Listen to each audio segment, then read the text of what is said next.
Just a quick heads up, this video will be featuring spoilers for the campaign and post-game of Destiny 2's Shadowkeep. If you don't want to be spoiled or you want to go in blind, then feel free to come back to this video. However, if you're ready to hear about my perspective on it, then let's continue. Hey guys, this is a continuation of a series I've been doing about Destiny 2's Shadowkeep. I've made a video a day after launch and a day before launch.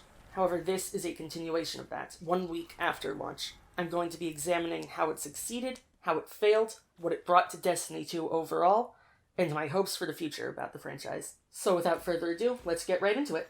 The first thing I want to do is talk about the story. In the previous video I made, I did praise the story, and I thought that it is one of the best that they've brought to Destiny so far. I do still think that, however, upon reflection I think that there are some failings, and I'd like to go over them. To talk about where I think it succeeded first, I do think that it did well with the character aspect.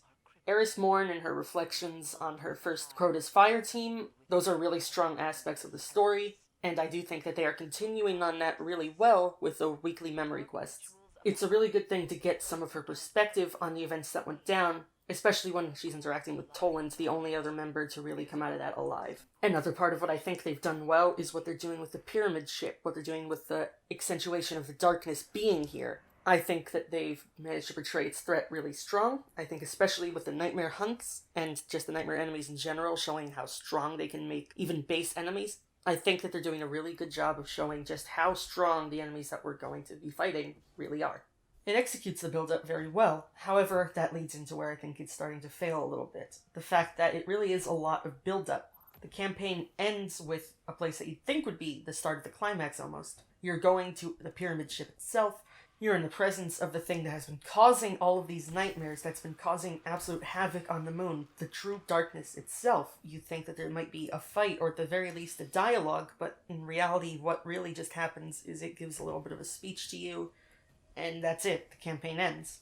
You're booted back into the moon without really explaining how you even got off the pyramid ship, and it really just kind of peters out. This is part of Bungie's new model, where they're saying that they want the story for an expansion to last throughout the entire year, instead of just one big content drop, and then that's it, and you don't really have that much going on for the rest of the year.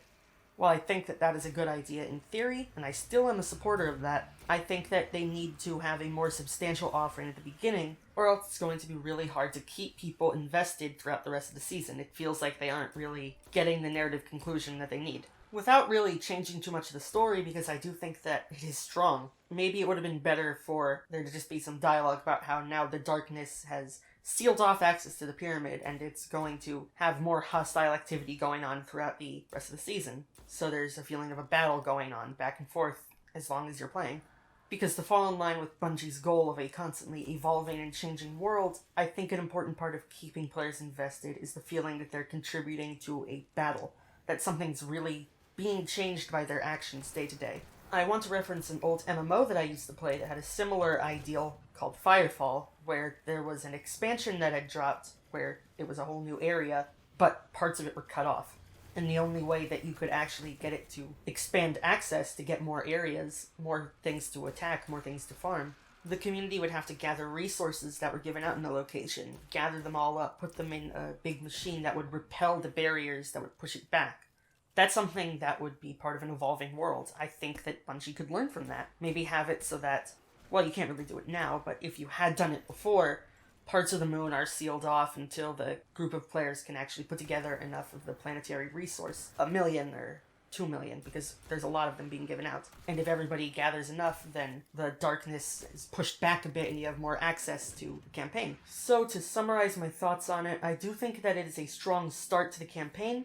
However, it does fizzle out near the end, and I think Bungie can do a better job of motivating players week to week in between story content. Some kind of filler arc system almost. Now to move on from the story, there's also the new location itself, the moon. And I do think that it is a really big success story for Bungie. I think the biggest success that they have with the moon, apart from just the sheer size, it's really big. You can go all the way down to the Hellmouth. There's multiple sections that you can go in. It almost feels like a maze.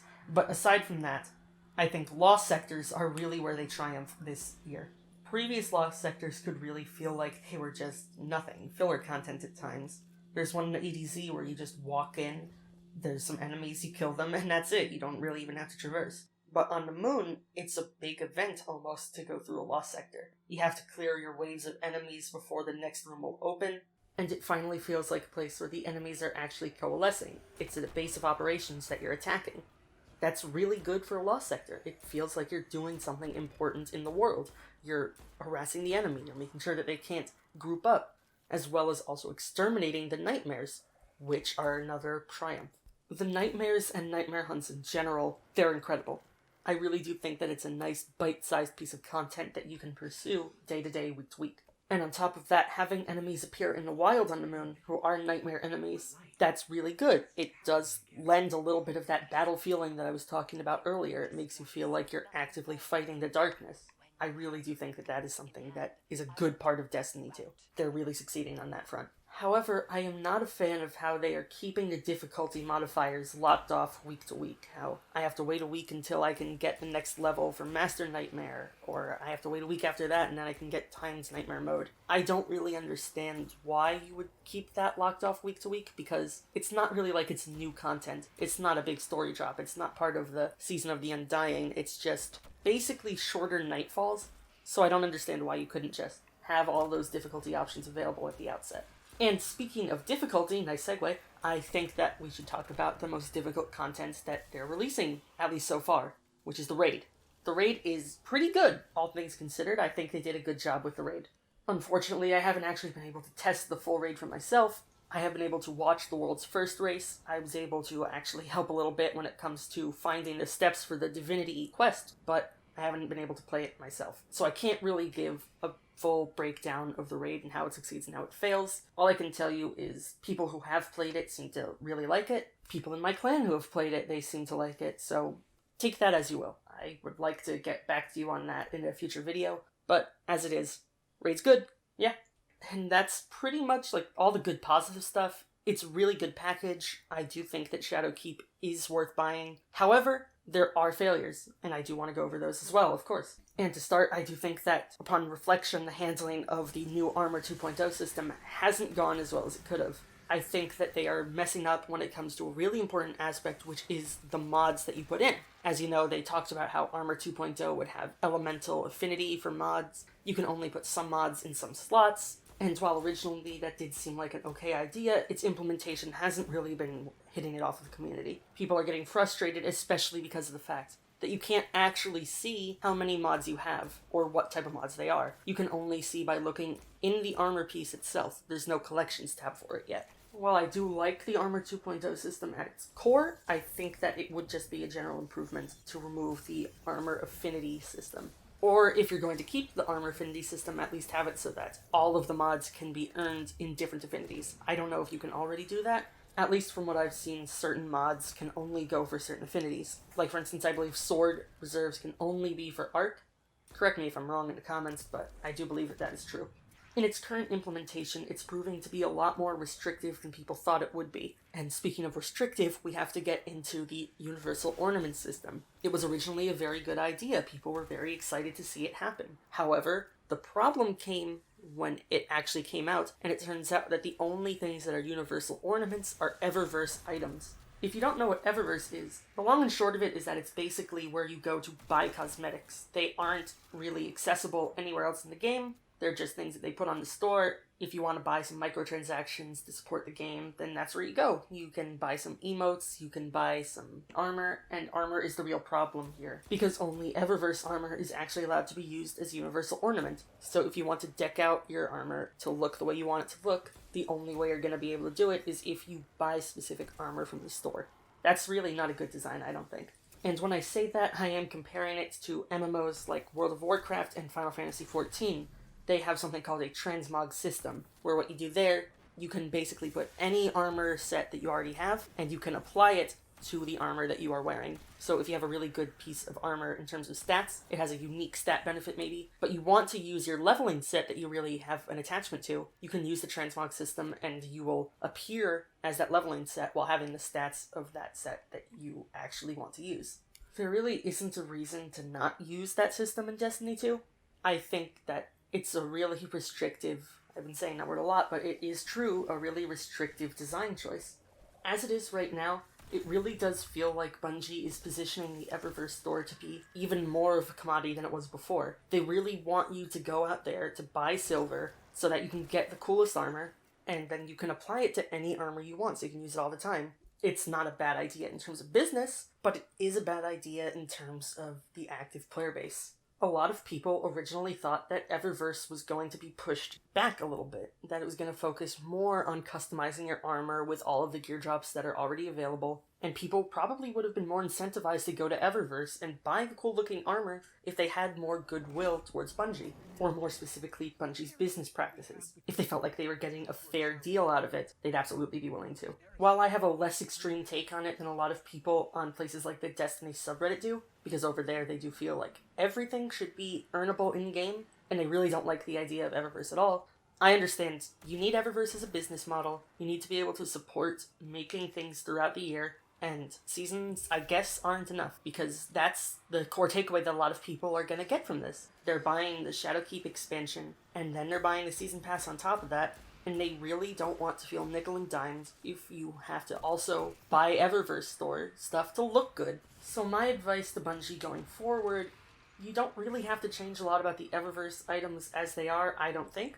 What I do think you need to do is make all of the other armor sets accessible as universal ornaments. At the very least, you could do things like the leveling gear, at the very least. The whites, the greens, the blues, the drops that people aren't going to be using anyways, they won't really have that much of an impact without being universal ornaments, so why not just let people look cool if they think that those leveling sets look a lot cooler than whatever legendary or exotic they want to use? I think the logic that is probably going behind the decision right now is that you don't want people who would buy Eververse stuff to bypass that in favor of any of that gear, but I really don't think that those markets are going to intersect. I think people who would be more likely to be using leveling sets or legendary sets as universal ornaments, they probably weren't going to be buying the Eververse store stuff anyways. The Eververse stuff is always, and has always been, pretty separate from everything else. So it strikes me, at least, that Bungie tried to expand their market range of Eververse store stuff by limiting the options that people would take, except for Eververse things. I don't think that's really going to work out long term. So, aside from that, there isn't really a lot more that I have to discuss. I am not really as big of a PvP player as I am a PvE player, so I can't really comment about balancing issues or balancing changes. Although it does seem like Bungie is a lot more on the ball with PvP changes this season as opposed to the last year. That's good. I'll commend them for that. And I know that there's been a lot of talk about the lack of a vendor refresh. I personally am okay with it, but I completely understand why people who are more invested into the loot game wouldn't be. Loot is a big aspect of Destiny, and the fact that there isn't a lot going on in that department is not a good thing. I can live with it, other people might not. I totally get if they can. Aside from that, everything else involved will have more to do with Season of the Undying. Things like the Vex offensive, things like the Vex invasions that are going on in the moon. However, I do want to segregate that into its own video. I do want to make a video a month after the launch of Season of the Undying, and I do want to just go over it, see how Bungie's been doing with that, and the evolving storyline on that side. And it'll probably come back and talk about Shadowkeep and how that went when it comes to long-term storytelling. But Season of the Undying stuff I do want to put in another video.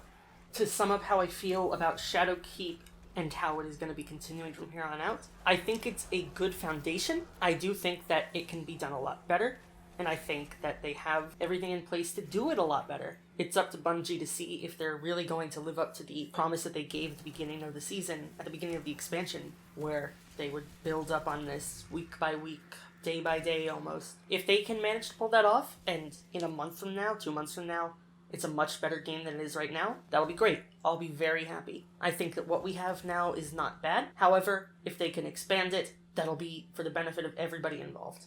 So if there's anything that I missed about Destiny 2 Shadowkeep, anything that you want to see me make after this, or just any comments in general, feel free to tell me in the comments section down below. Feel free to like and subscribe the video, and just thank you for tuning into the channel. Share it with your friends if you can, and I really hope you have a great day. Have some fun, find something you like. But we must not waste time. With the cryptoglyph in hand, we stand a chance against the pyramid. Bring it here and let us make use of it.